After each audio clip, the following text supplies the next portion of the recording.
ఇచ్చిన ప్రాబ్లంకి వై అని పేరు పెట్టుకోవాలా. కొన్నిసార్లు అతనే ఇస్తాడు వై అని, లేదంటే మనం పేరు పెట్టుకోవాలా. దీన్ని చూసిన ఆన్సర్ మనకు ఐడియా వచ్చేసింది ఏంటి, లాగ్ అప్లై చేయాలని.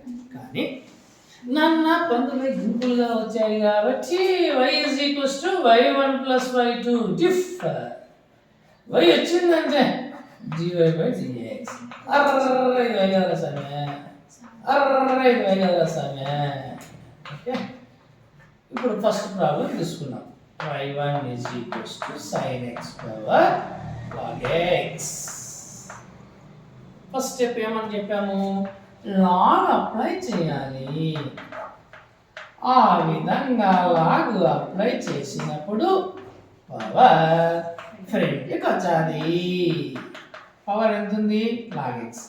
లాగ్ ఎక్స్ ఫ్రంట్కి వస్తే ఇంకా ఏముంది, లాగ్ ఆఫ్ సైన్ ఎక్స్. ఎప్పుడైతే పవర్ ఫ్రంట్ తెలిసిందా,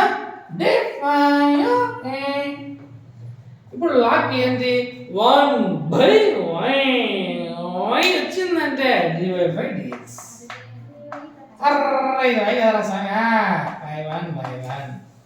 మరి uv మెథడ్ చేద్దాం. ఫస్ట్ ఇది ఖాళీగా పెట్టాం, ఇది ఇందాకనే చేసాం. లాగ్ సైన్ ఏమని చేసాం, లాగ్ సైన్ చూడండి, 1/sin కు కాస్, 1/sin కు కాస్ ప్లస్ సెకండ్ మొత్తం ఖాళీగా పెట్టు.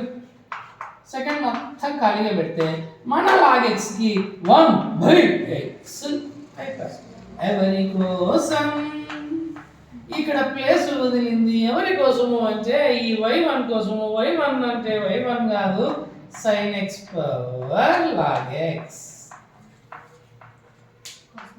cos by sin cos 1 తో మల్టిప్లై చేస్తే అదే వస్తుంది,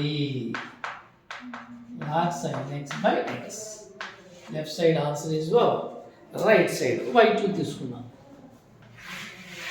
ప్లస్ కూడా ఉండేది, ఇక్కడ తీసుకుంటున్నా y2 x power sin x. First step log apply చేయాలి. ఆ విధంగా లాగ్ అప్లై చేసినప్పుడు పవర్ ఫ్రంట్కి వచ్చాది. ఎప్పుడైతే ఈ పవర్ ఫ్రంట్కి వచ్చాదో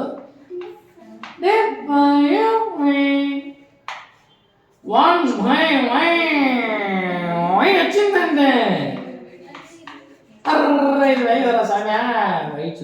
y2. ఇప్పుడు uv మెథడ్, ఇద్దరు మనోళ్ళే, చిన్న పిల్లవాళ్ళు.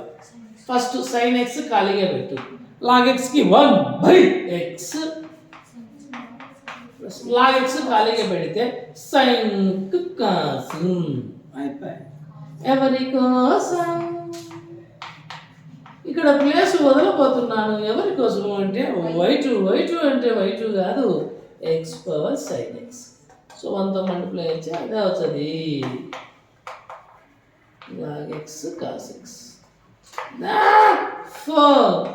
బాక్స్ చూడాలి, లెక్క కాదు, బాక్స్ చూస్తే first answer plus second answer ఎలా చూసి రాయాలి.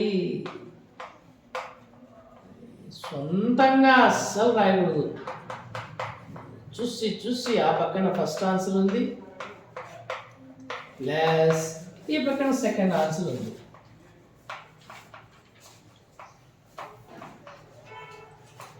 చూసి రాయాలా, దట్స్ ఆల్.